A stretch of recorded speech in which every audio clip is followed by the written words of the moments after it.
Shalom. Apa kabar jemaat yang dikasih Tuhan? Ada sukacita pagi hari ini, amin.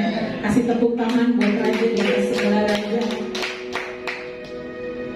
Karena begitu besar kasih Allah kita akan dunia ini, sehingga Bapa mengaruniakan anaknya yang tunggal buat saya dan saudara.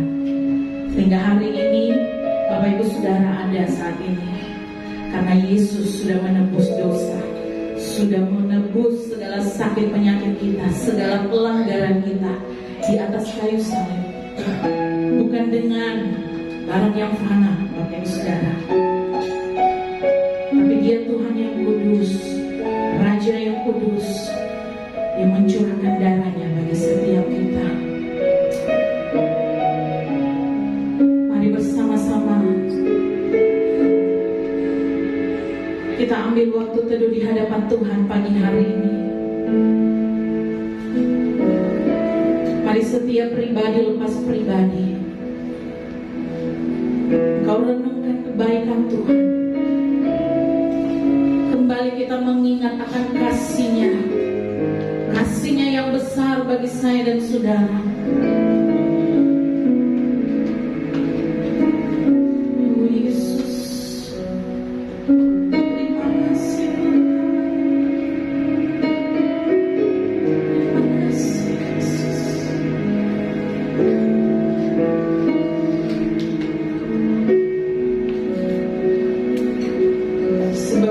Tuhan berkata, kuduslah kamu sebab aku Tuhan adalah Tuhan yang kudus.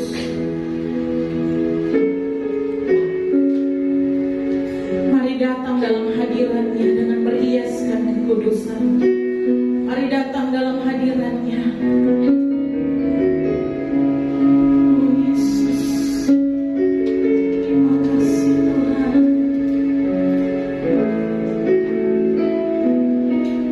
Datang Tuhan di hadirat-Mu. Kami merendahkan hati kami Bapa, karena kami mau datang menyembah Raja di atas segala raja, Tuhan yang hidup atas kami. Pagi hari ini Tuhan, kami datang karena kami tahu kami adalah milik-Mu, milik kepunyaan Tuhan. Kau jadikan kami biji mata-Mu, Engkau tebus dosa setiap kami. Pagi hari ini Tuhan, kami mau kembali mengingat akan salib-Mu, akan darah-Mu yang tercurah atas kami. Ampuni kami Tuhan, ampuni kami pagi hari ini Bapa. Berkatilah, kuduskanlah setiap kami Tuhan. Ambil alih ibadah ini dari awal pertengahan hingga akhirnya, dan biarlah kemuliaan-Mu dicurahkan di tengah-tengah kami. Terima kasih Tuhan.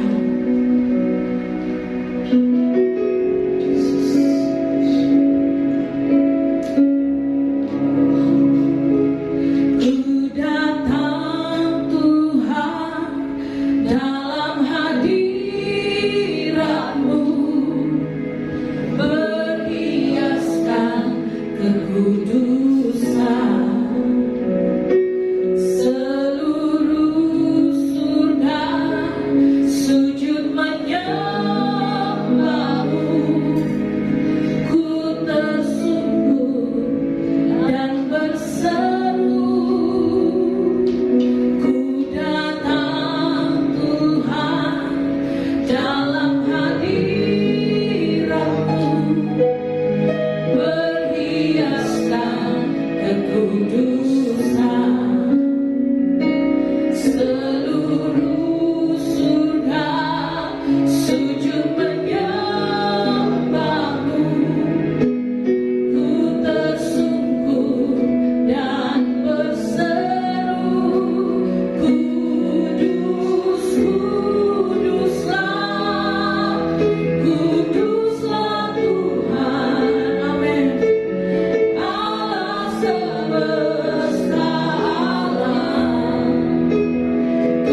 tengok samping kiri kanan, muka belakang. Apakah ada wajah-wajah bersuka cita?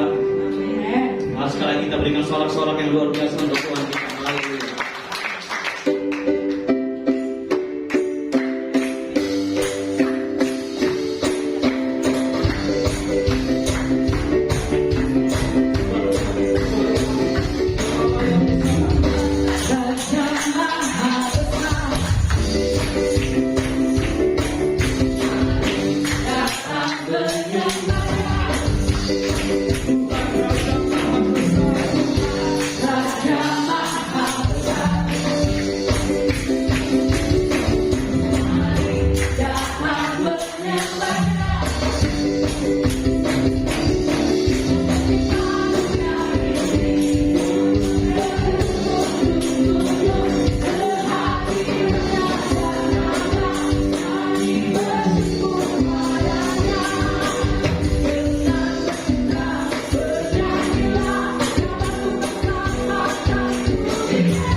Mari kita persiapkan diri kita untuk dikawal oleh Tuhan.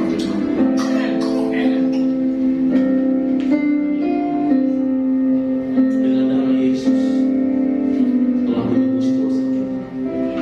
Dia telah menyelamatkan, Dia telah memberikan nyawanya bagi orang penebusan yang sebenarnya kita tidak layak, tapi karena kasih-Nya yang begitu besar, Dia rela turun ke dunia, disiksa, dicambuk,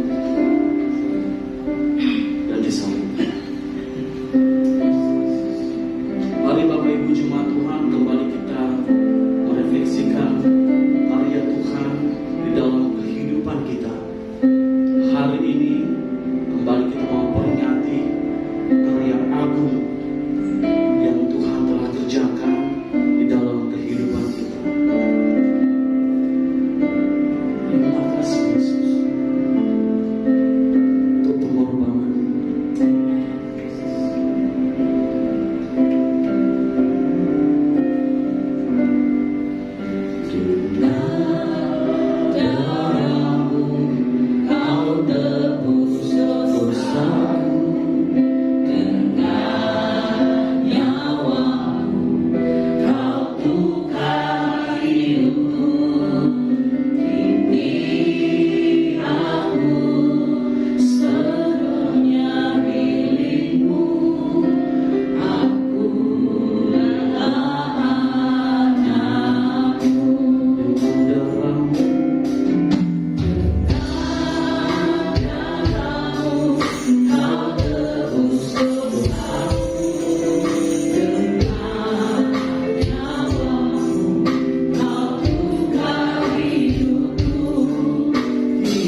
mana seharusnya kami yang mati, tapi karena pengorbanan Tuhan yang sempurna itu menggantikan kami.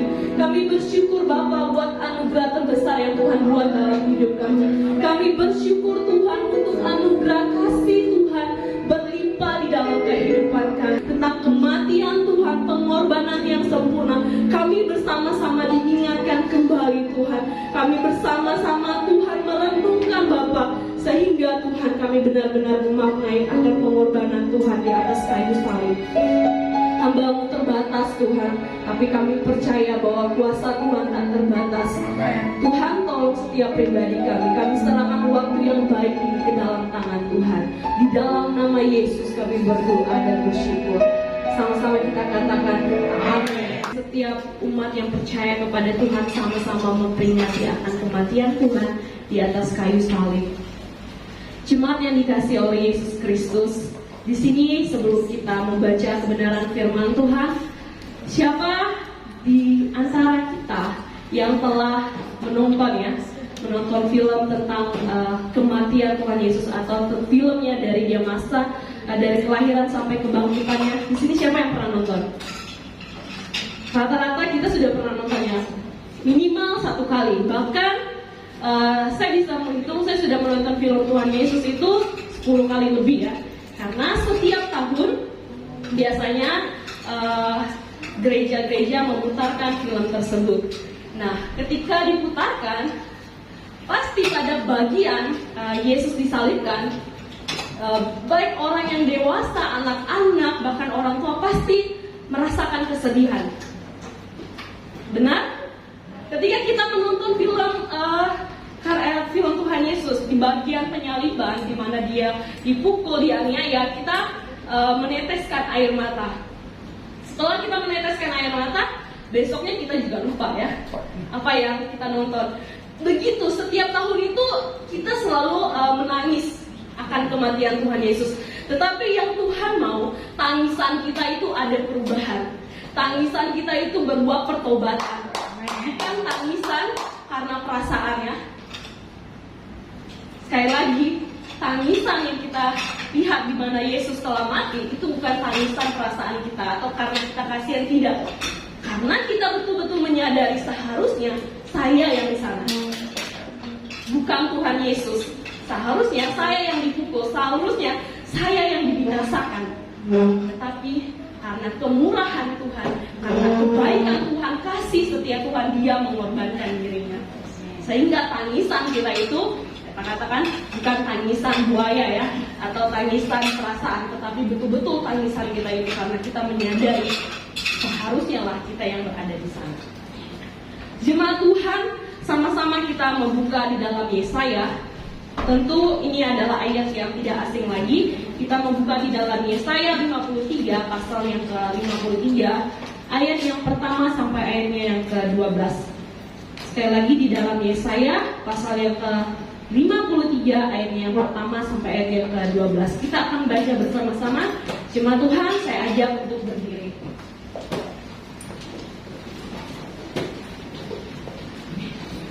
Kita akan membacanya bersama-sama. 2, 3. Siapakah yang percaya kepada berita yang kami dengar, dan kepada siapakah tangan kekuasaan Tuhan dinyatakan? Sebagai aruk ia tumbuh di hadapan Tuhan, dan sebagai tunas. Kita lihat di ayat yang kedua, kita membacanya sekali lagi. Sebagai aruk ia tumbuh di hadapan Tuhan, dan sebagai tunas dari tanah kering. Dia tidak tampan dan semaraknya pun tidak ada, sehingga kita memandang dia dan lupa pun dia, sehingga kita menginginkannya. Dia dihina dan dihindari orang, seorang yang penuh kesengsaraan dan yang biasa menderita kesakitan. Ia sangat dihina sehingga orang menutup mukanya terhadap dia, dan bagi kita pun dia tidak masuk hitungan. Tetapi sesungguhnya penyakit kita lah yang ditanggungnya, dan kesengsaraan kita yang dipikulnya. Padahal kita mengira dia kena gula, dipukul dan ditindas Allah. Tetapi dia tertikam oleh karena pemberontakan kita, dia diremukkan oleh karena kejahatan kita. ganjarannya mendatangkan keselamatan bagi kita, ditimpakan kepadanya, dan oleh bilur-bilurnya kita menjadi sembuh. Kita Sekalian sesat seperti domba, masing-masing kita mengambil sendiri, tetapi Tuhan telah menimpakan kepadanya kejahatan kita sekalian. Dia dianiaya, tetapi dia membiarkan diri ditindas, dan tidak membuka mulutnya seperti anak domba yang dibawa ke pembantaian, seperti ibu domba yang teluh di depan orang-orang yang menggunting bulunya. Dia tidak membuka mulutnya. Sesudah penahanan dan penghukuman ia terambil, dan teman-temannya siapa yang memikirkannya. Sungguh ia terputus dari negeri orang-orang hidup, dan karena pemberontakan umatku ia menangkap. Orang menempatkan kuburnya di antara orang-orang fasik, dan dalam hatinya ia ada di antara penjahat-penjahat. Sekalipun ia tidak berbuat salah, dan dia tidak ada dalam mulutnya. Tetapi Tuhan berkehendak memperlukan dia dengan kesakitan. Apabila ia menyerahkan dirinya sebagai korban penebus salah, ia akan melihat keturunannya, umurnya akan lanjut, dan kehendak Tuhan akan terlaksana olehnya. Sesudah kesusahan jiwanya, ia akan melihat uang dan menjadi puas, dan hamba-Ku itu sebagai orang yang benar akan membenarkan banyak orang oleh hikmatnya, dan kejahatan mereka ia pikul. Sebab itu Aku membagikan kepadanya orang-orang fasik sebagai rampasan, dan ia akan memperoleh orang-orang puas sebagai jarahan, yaitu sebagai ganti karena ia telah menyerahkan nyawanya ke dalam maut, dan karena ia terhitung di antara pemberontak-pemberontak, sekalipun menanggung dosa orang, dan berdoa untuk pemberontak-pemberontak. Puji Tuhan, silakan duduk kembali. Ketika kita membacanya dengan sikap kita benar-benar merenung, kita menyadari bahwa pengorbanan Tuhan itu sempurna di atas kayu salib. Itu sudah cukup buat kita, buat saya dan saudara. Ketika baru saya dalam 1 minggu terakhir saya merenungkan, saya membaca ulang-ulang, saya merinding ya. Karena apa? Karena dikatakan seperti ini, ia tidak tampan dan semaraknya pun tidak ada, sehingga kita memandang dia.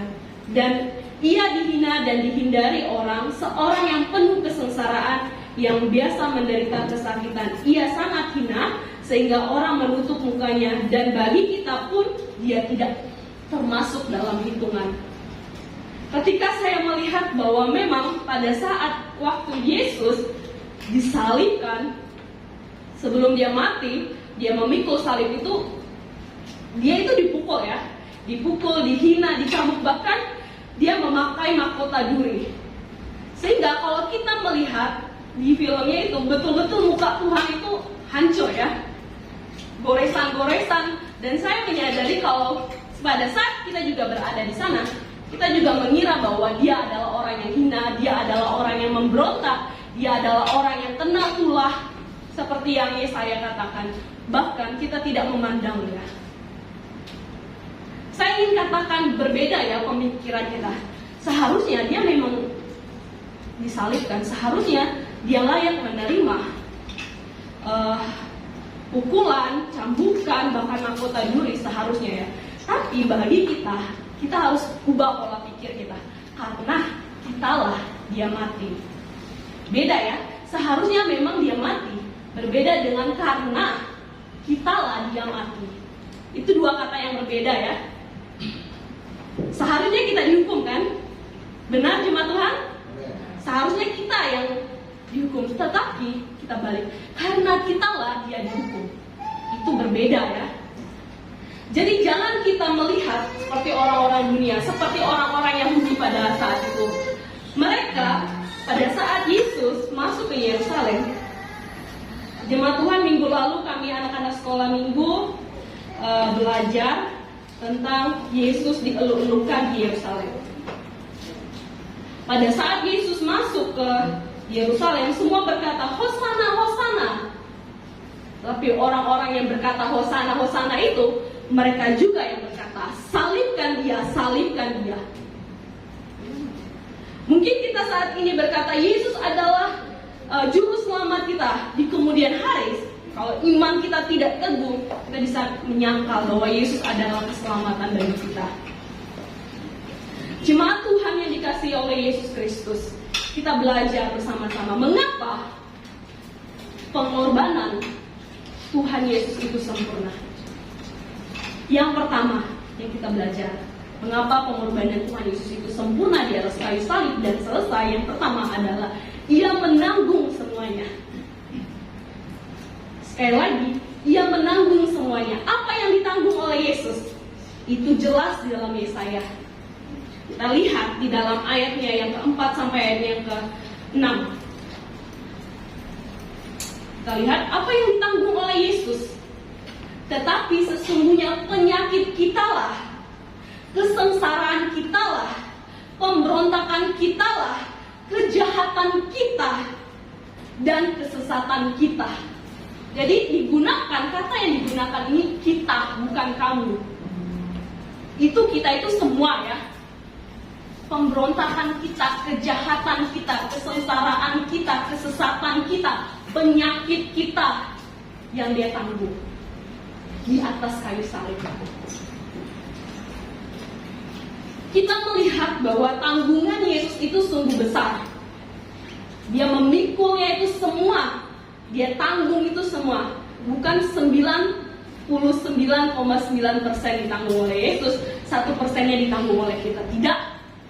1% pun kita tidak pernah mengambil tanggungan ini. Sekali lagi 1% pun atau 0,00% itu kita nggak ada ambil bagian ini. Jadi kalau kita katakan saya diselamatkan karena perbuatan saya, salah. Saya katakan orang yang berkata saya diselamatkan oleh karena perbuatan saya katakan berani katakan itu salah. Karena apa? Perbuatan itu tidak menyelamatkan kita. Tapi yang Yesus buat itulah yang menyelamatkan kita. Ketika kita hidup dalam keselamatan, kita menyadari hidup kita dalam milik Tuhan, sehingga kita melakukan apa yang dikehendaki Tuhan.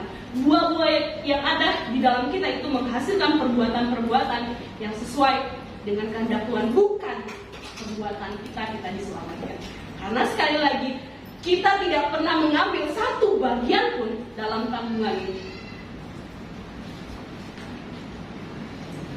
Jemaat Tuhan yang dikasih oleh Yesus Kristus, mungkin keras ya bagi kita, tetapi ini memang kenyataannya. Dan banyak orang mengira, orang-orang Kristen mengira karena perbuatan mereka lah mereka diselamatkan.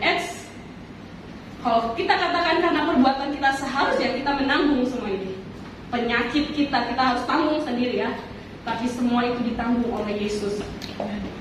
Jemaat yang dikasih oleh Yesus Kristus, yang menarik adalah ketika Yesus menanggung semuanya itu, pada saat itu orang-orang memandang Dia hina. Orang-orang memandang Dia tidak terhitung dalam bagian mereka.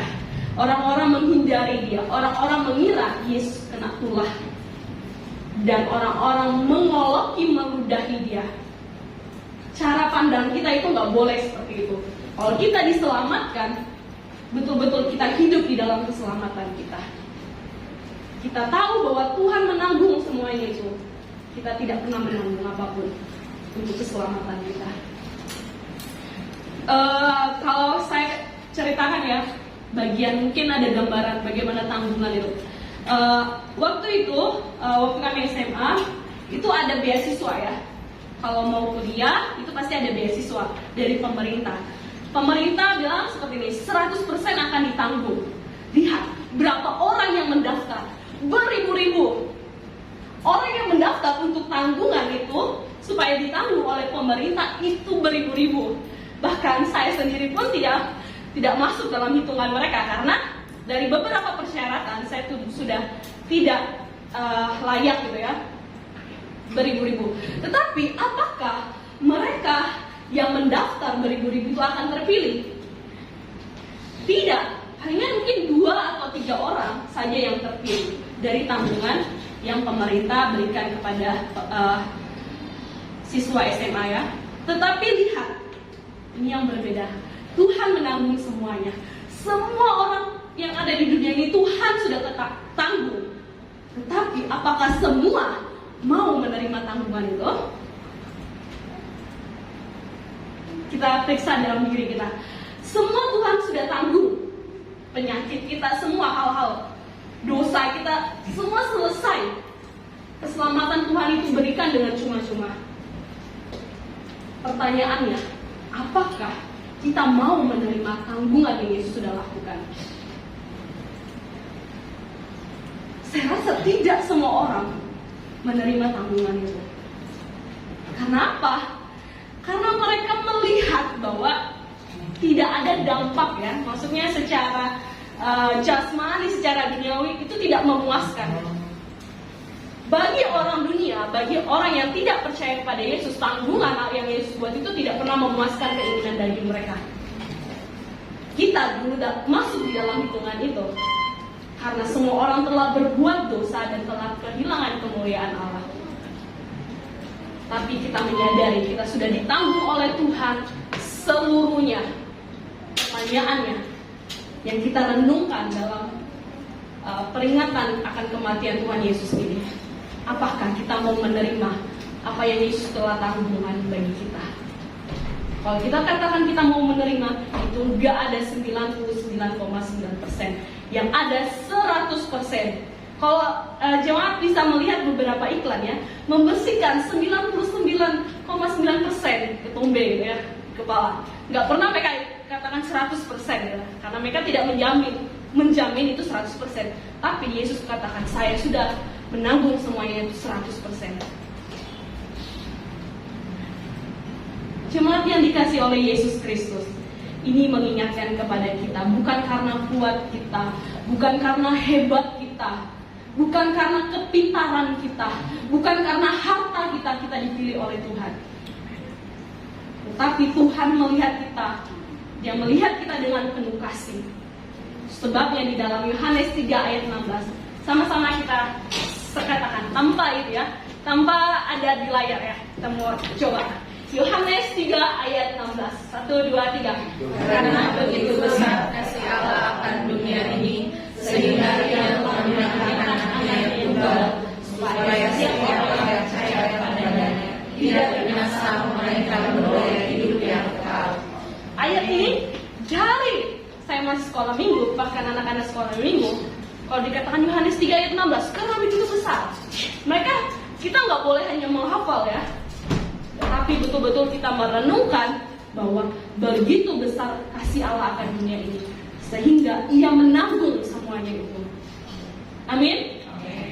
Dia menanggung apapun dalam hidup kita, sehingga kita, kalau kita katakan 1% pun nggak ada yang kita tanggung, semuanya Tuhan sudah tanggung di dalam hidup kita. Jemaat yang dikasih oleh Yesus Kristus, apa yang Yesus tanggung itu sempurna dan selesai. Apa yang Yesus tanggung itu sempurna dan selesai di dalam hidup kita. Itulah kita bisa katakan sampai hari ini bahwa pengorbanan Tuhan itu sempurna. Poin yang kedua yang kita belajar, mengapa pengorbanan Tuhan itu sempurna di atas kayu salib? Ia memberikan nyawanya. Pada ayatnya yang ke-7, Dia dianiaya tetapi Dia membiarkan dirinya ditindas dan tidak membuka mulutnya seperti anak domba yang dibawa ke pembantaian, seperti induk domba yang keluh di depan orang-orang yang mengguntingkan bulunya. Ia tidak membuka mulutnya. Ia memberikan nyawanya kepada semua orang. Itu sebabnya salib itu, kita harus melihat salib itu sebagai Tuhan sudah memberikan nyawanya bagi kita. Saya ingin bertanya kepada jemaat Tuhan. Setiap minggu kita kesini kan?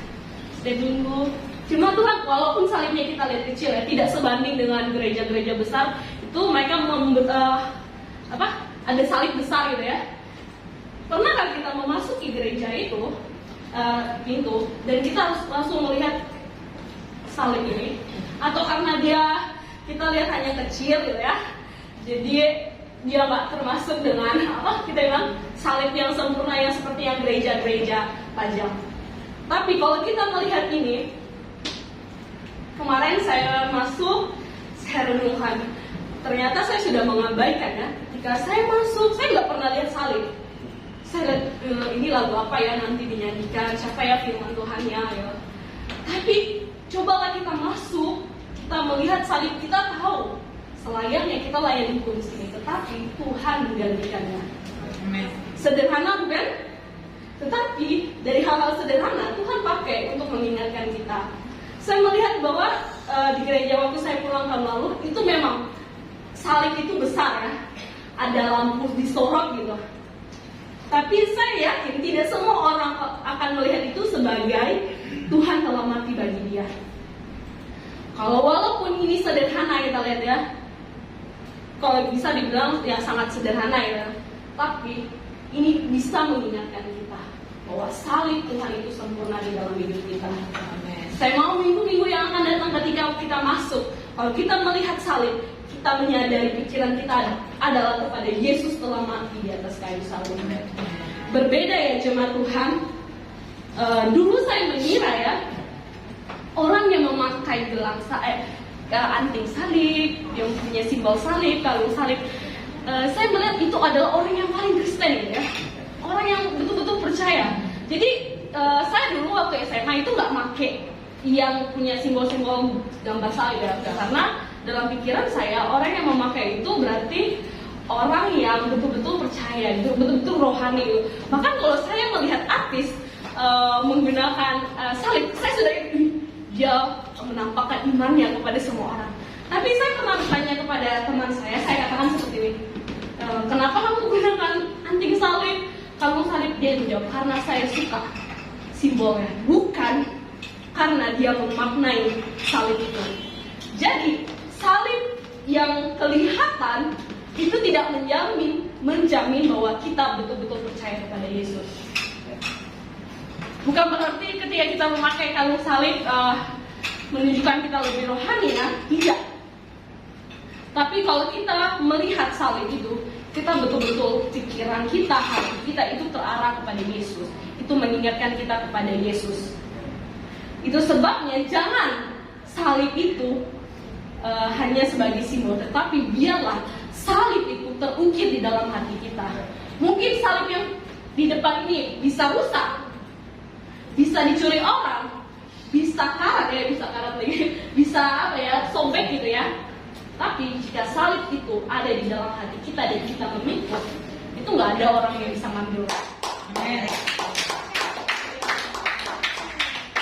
Ini mengapa bahwa salib itu identik dengan atau kita harus mengarah kepada Yesus, karena salib pada masa itu adalah lambang bagi orang-orang yang memberontak. Itu adalah hukuman bagi orang-orang yang memberontak atau orang-orang yang terhina, itu dijadikan sebagai hukuman. Tetapi yang paling hina itulah yang Tuhan pakai untuk menunjukkan bahwa salib itu telah disempurnakan melalui kematiannya. Saya berharap bagi kita jemaat Tuhan pada saat ini, setiap bulan kita mengikuti perjamuan kudus. Ingat, ada kata-kata dalam firman Tuhan dalam 1 Korintus pasal yang ke-11. Kita melihatnya di dalam 1 Korintus pasal yang ke-11. Kita membacanya bersama-sama dalam 1 Korintus pasal yang ke-11 ayat yang ke-26. Dan jika Tuhan sudah mendapatkannya, kita membacanya 1, 2, 3. Sebab setiap kali kamu makan roti dan minum cawan ini, kamu memberitakan kematian Tuhan sampai Dia datang. Puji Tuhan. Tiap bulannya ayat ini selalu dibacakan dan kita selalu mengikuti perjamuan kudus. Tetapi pernahkah kita merenungkan kata ini? Kamu memberitakan kematian Tuhan sampai Ia datang. Setiap kali kamu makan dan minum. Jadi waktu saya merenungkan ini, Tuhan, saya minta ampun. Karena setiap bulan saya mengikuti perjamuan kudus, tetapi tidak setiap hari, tidak setiap saat saya mau memberitakan kematian Tuhan. Jemaat yang dikasihi oleh Yesus Kristus, pengorbanan Tuhan yang sempurna di atas kayu salib, Dia memberikan nyawanya. Dan ketika kita menerimanya, salib itu ada di dalam hati kita. Salib itu, kata Tuhan Yesus, pikulah salib. Salib itu tidak hanya sebatas simbol saja, tetapi benar-benar kita merenungkan salib itu. Dan ketika kita mengikuti perjamuan kudus, renungkanlah, dikatakan, sebab setiap kali kamu makan roti dan minum cawan ini, kamu memberitakan kematian Tuhan sampai Dia datang. Jadi kita yang ambil bagian pada pagi hari ini, periksa hati kita. Jangan kita menganggap bahwa ini sebagai bagian, hanya sebatas bagian saja, atau hal-hal yang rutinitas yang diadakan bagi orang yang percaya. Tidak, ada tanggung jawab yang Tuhan ingin katakan kepada kita, memberitakan kematian Tuhan. Jemaat Tuhan, saya ingin bertanya, siapkah kita mengambil perjamuan pada pagi hari ini?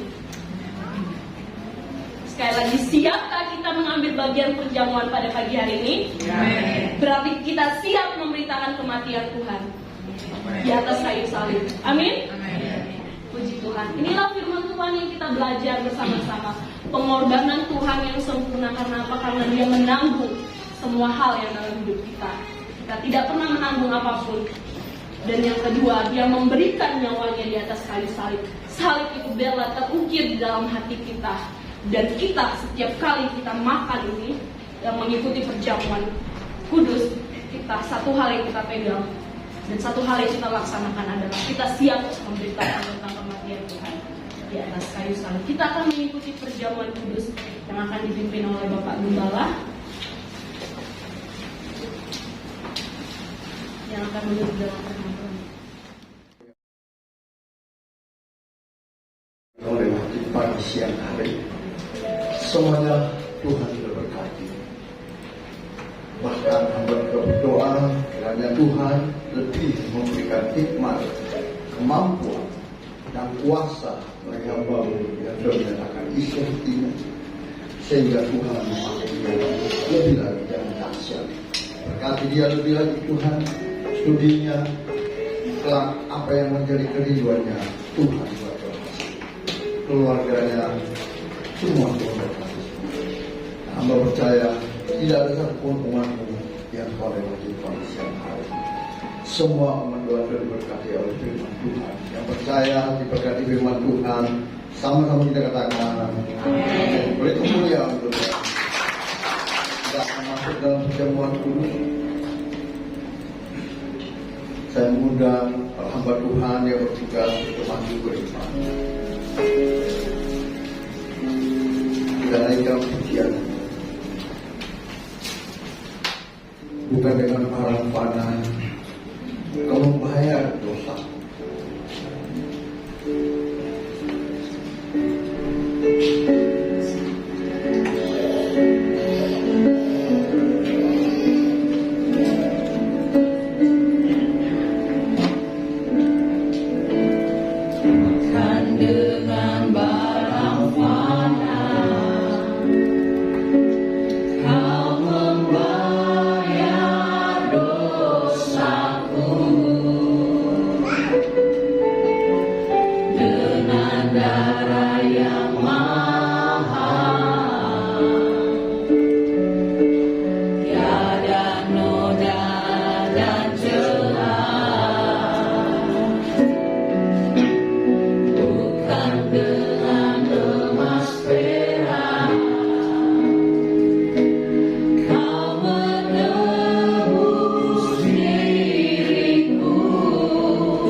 memberkati roti dan anggur itu, sehingga bukan lagi roti dan anggur yang biasa, tetapi merupakan tubuh dan darahmu, sehingga waktu umatmu bersekutu dengan tubuh dan darahmu menjadi satu kesatuan di dalam hidup mereka, sehingga yang sakit disembuhkan, yang lemah dikuatkan, yang terikat dilepaskan, dan yang putus asa diberikan pengharapan baru. Kiranya Tuhan Yesus berkenan melayakan kami untuk melayani perjamuan kudus. Perjamuan kudus dibagikan, kembali kita naikkan pujian.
Dan kembali kita merenungkan kebaikan Tuhan Yesus dalam kehidupan kita. Jikalau sampai saat ini masih ada ganjalan-ganjalan yang akan membuat Yesus disalibkan untuk kedua kali oleh keadaan, mari akui, minta pengampunan, sebab Dia berkata, jikalau engkau datang dan mengakui dosamu, maka aku akan membuktikannya seperti bulu domba. Oh, sebab itu tidak ada dusta di antara saudara dan karena tirai sudah terbuka. Silahkan berhubungan. Akui apapun kelemahan dosa, biarlah Dia menyucikan dengan darah, bahkan menggantikan tubuh jasmani saudara dengan tubuhnya, sehingga tubuhnya semakin besar. Saya persilahkan, saya berikan waktu untuk saudara dan saya mengakui kesalahan-kesalahan yang dia tidak inginkan dalam. Silahkan berhubungan.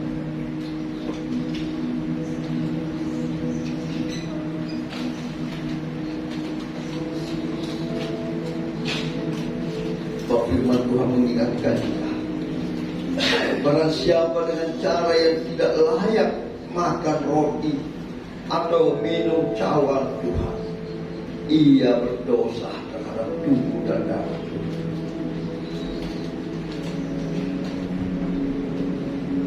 Firman Tuhan berbunyi, sebab apa yang telah kuteruskan kepadamu telah aku terima dari Tuhan, yaitu bahwa Tuhan Yesus pada malam waktu ia diserahkan mengambil roti, dan sesudah itu ia mengucap syukur atasnya, ia memecah-mecahkannya dan berkata, inilah tubuhku yang diserahkan bagi kamu, perbuatlah ini menjadi peringatan akan aku. Bukankah roti yang tidak pecah-pecahkan adalah persetujuan dengan tubuh Kristus? Mari kami makan dalam nama Yesus.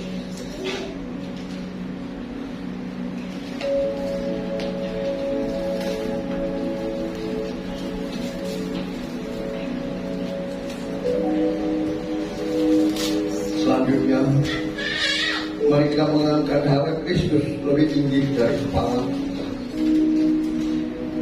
Demikian juga ia mengambil cawan sesudah makan, lalu berkata, cawan ini adalah perjanjian baru yang dibantaikan oleh darahku. Perbuatlah ini setiap kali kamu meminumnya menjadi peringatan akan aku. Bukankah cawan pengucapan syukur yang atasnya kita ucapkan syukur adalah persekutuan dengan darah Kristus? Mari kita sambut dalam nama Yesus.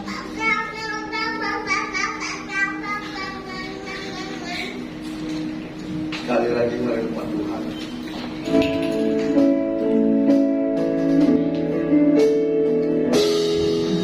Kasih Allahmu sungguhlah berbudi, ketika Dia serahkan anaknya.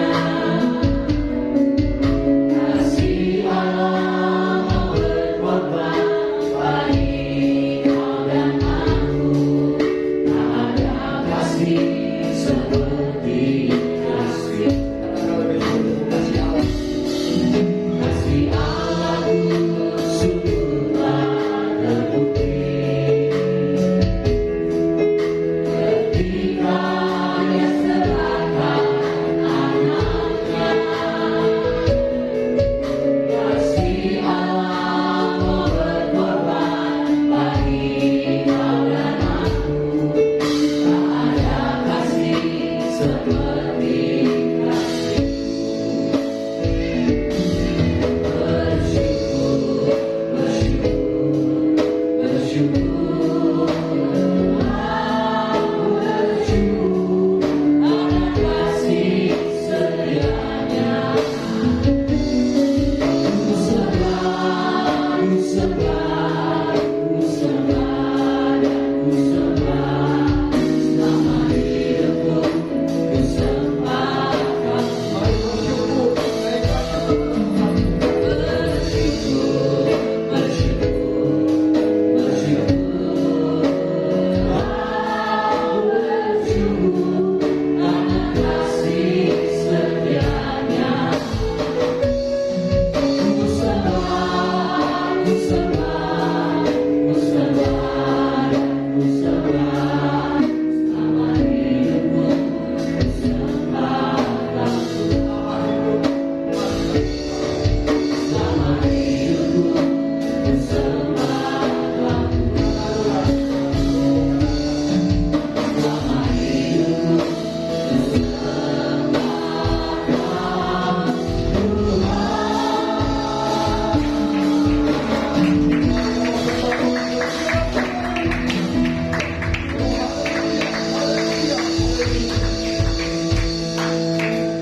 Dia begitu mengasihi kita. Banyak orang mau mati kepada orang yang dekat, tetapi kepada orang yang sakit tidak ada yang mau mati. Hanya Yesus. Ingat, begitu selesainya, karena Dia mengasihi saudara dan saya. Biarlah tubuh dan darahnya menjadi berkat bagi saudara dan saya.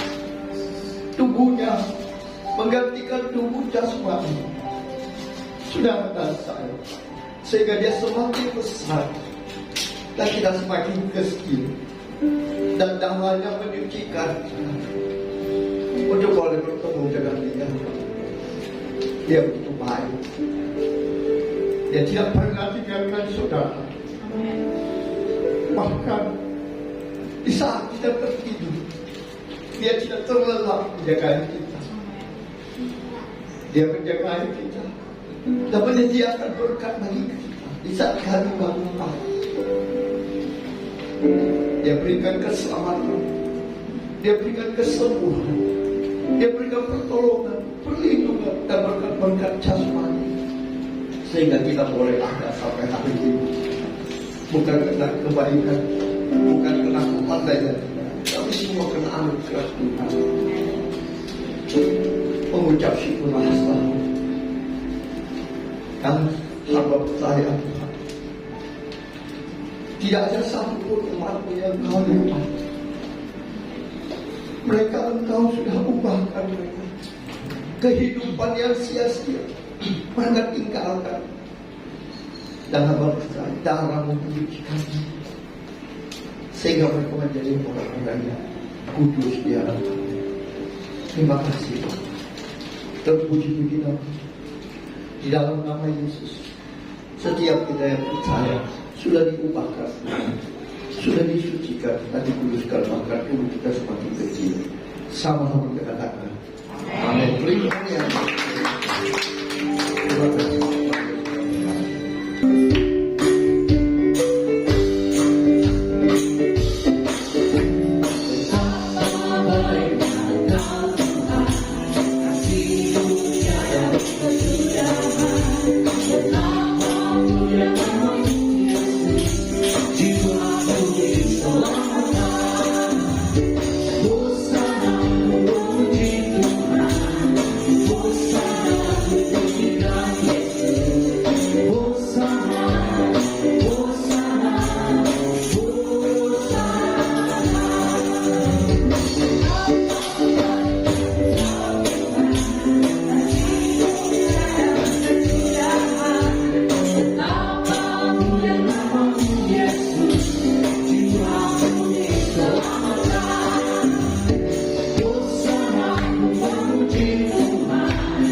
Dan juga terima kasih untuk kehadiran dari Bapak Ibu Jemaat Tuhan di hari ini. Tuhan Yesus memberkati. Dan kita akan mendengarkan beberapa pengumuman. Ibadah Paskah hari Minggu jam 10 di tempat ini, dan kita akan dilayani oleh hambanya Evangelis Reza. Dan ibadah Paskah remaja dan sekolah minggu. Bagi jemaat Tuhan, harap diperhatikan bahwa hari Minggu ini, khusus hari Minggu ini dalam perayaan Paskah, anak-anak remaja dan sekolah minggu mengadakannya di gereja. Ya, jadi seperti biasa datang jam 10, dan nanti di tengah-tengah ibadah anak-anak sekolah minggu dan remaja berpisah dan kita akan melaksanakannya di lobi hotel ya. Jadi mohon perhatian dari Bapak Ibu Jemaat Tuhan, bagi yang punya anak-anak diajak hari Minggu ya, khusus hari Minggu ini saja dalam perayaan Paskah kita, karena anak-anak remaja dan sekolah minggu akan mengadakan Paskah di gereja secara onsite ya. Terima kasih. Itu saja pengumuman untuk di hari ini, dan kita akan berdoa bersyafaat. Saya minta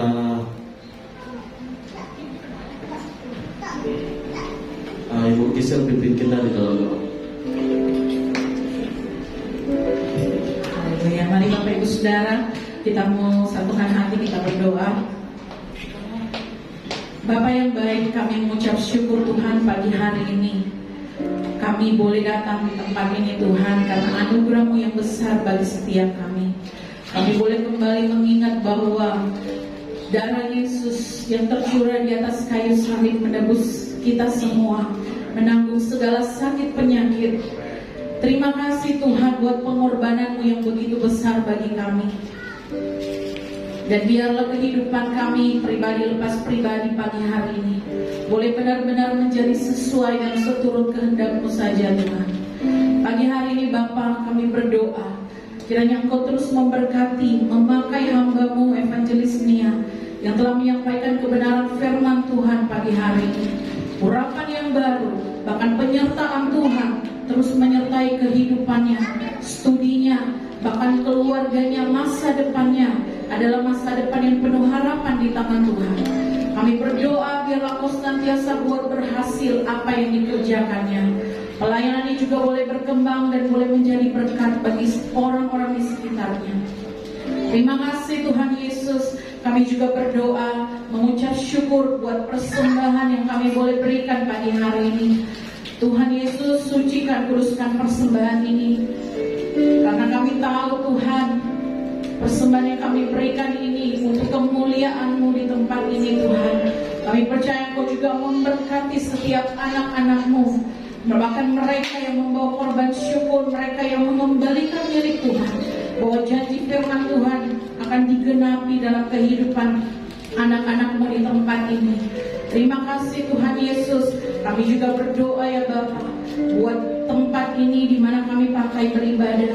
Kasih Tuhan menyertai setiap kami. Tutup bungkus tempat ini Tuhan. Kuduskan tempat yang kami pakai ini. Biar hormat kemuliaan Tuhan ada di tempat ini. Memberkati pemilik tempat ini, karyawan yang ada di tempat ini, orang-orang yang datang ke tempat ini sekalipun. Bahkan kami juga berdoa buat lingkungan di sekitar tempat ini. Roh Kudus menjamah mereka. Berikan mereka hati yang benar-benar mau mencari Engkau Tuhan. Kami juga berdoa ya Bapa buat umat-Mu, mereka yang berulang tahun sepanjang bulan April ini. Berkat Tuhan, umur panjang, kesehatan, keberhasilan Tuhan limpah-limpahkan dalam kehidupan anak-anak-Mu. Bahkan pertambahan usia dari anak-anak-Mu ini Tuhan, mereka menjadi dewasa di dalam Tuhan. Mereka benar-benar hidup mengasihi Tuhan. Kami juga berdoa buat jemaat-Mu Tuhan. Mungkin mereka yang tidak sempat hadir pagi hari ini, mereka yang lalai Tuhan. Tuhan, kami percaya Roh-Mu boleh mengingatkan mereka, membangkitkan roh mereka, untuk mereka tetap punya gairah datang di hadapan Tuhan. Kami berdoa Tuhan Yesus buat mereka, buat kami semua Tuhan, anak-anak-Mu yang mungkin dalam kelemahan tubuh, yang dalam keadaan sakit. Tuhan Yesus, sesuai firman-Mu Tuhan, bahwa penyakit kita lah yang Engkau tanggung. Kami percaya Tuhan bahwa bilur-bilur-Mu menyembuhkan yang sakit, memulihkan semua yang sakit di dalam nama Tuhan Yesus. Terima kasih Tuhan Yesus. Kami juga berdoa buat setiap rumah tangga, usaha pekerjaan anak-anak-Mu di tempat ini, studi anak-anak-Mu di tempat ini. Engkau buat berhasil, Engkau berkati di dalam nama Tuhan Yesus. Dan biarlah Tuhan anugerah-Mu terus melimpah bagi jemaat-Mu di tempat ini. Kami juga berdoa Tuhan buat ibadah Paskah Minggu dan ibadah sekolah Minggu juga Tuhan. Engkau mendahului kami, setiap rencana yang kami susun Tuhan Engkau berkati dan sertai. Terima kasih Bapa, kami menyerahkan buat Bapak Gembala, buat Ibu Gembala. Tuhan memberkati hamba-Mu, mengurapi dengan urapan yang baru, minyak yang baru, memberkati mereka dengan kesehatan. Anugerah Tuhan terus menyertai hamba-Mu ini dalam mengembalai jemaat di tempat ini. Biarlah Tuhan tetap memegang tangan kanannya. Tuhan terus mengembangkan pelayanan di tempat ini. Hikmat-Mu Tuhan menyertai hamba-Mu, bahkan keluarga besar hamba-Mu Kau berkati. Bahkan setiap anak-anak Tuhan yang melayani di tempat ini, yang terlibat di pelayanan di tempat ini, Tuhan berikan hati yang benar-benar murni di hadapan Tuhan. Tuhan berkorban untuk melayani Engkau Tuhan. Terima kasih Tuhan. Kami juga tidak lupa menyerahkan kota kami, Kota Makassar. Tuhan berkati pemerintahan kota ini. Tuhan, kami tahu ya Bapa, masih banyak orang yang belum percaya padamu di tempat ini, di kota ini. Kami berdoa Tuhan, Roh Kudus menjamah, Roh Kudus menjangkau, bahkan memberkati setiap penginjil, para penginjil di kota ini, gereja-gereja Tuhan Engkau berkati. Dan biarlah Tuhan kami boleh bersatu hati, membawa banyak jiwa datang di hadapan Tuhan. Kami juga berdoa Tuhan, berikan pemerintahan yang takut akan Tuhan. Terima kasih Bapa, bangsa ini juga Tuhan. Kami berdoa biarlah bangsa ini boleh mengasihi Engkau Tuhan. Bangsa ini boleh mengenal Engkau dengan benar. Terima kasih Bapa, berkati pemerintahan bangsa Indonesia. Berkati dari pusat, Bapak Presiden sampai ke daerah-daerah. Berikan mereka roh takut akan Tuhan. Lindungi, tutup bungkus bangsa ini Tuhan. Dan biarlah kemuliaan-Mu boleh dicurahkan di tengah-tengah bangsa kami. Dan pertobatan boleh terjadi. Terima kasih Bapa. Ini kerinduan kami Tuhan. Dan kami bawa di dalam nama Tuhan Yesus. Dan biarlah semuanya Tuhan hanya jadi seturut kehendak-Mu saja. Dalam nama Tuhan Yesus, yang percaya sama-sama katakan amin. Mari Tuhan, saya undang kita bangkit berdiri bersama-sama. Dan kita mengucap syukur.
Dan setiap kami sudah diberkati oleh firman, sehingga kami yang datang dengan lemah sudah dikuatkan oleh firman.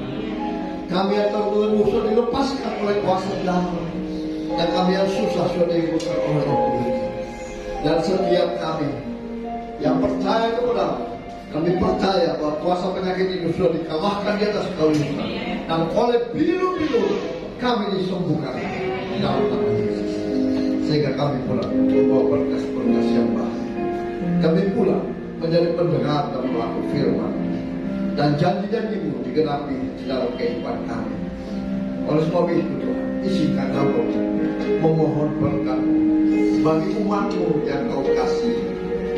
Mari umat Tuhan yang dikasihi Tuhan, angkat iman percayamu dengan mengangkat kedua belah tanganmu ke hadapannya untuk menerima berkat-Nya.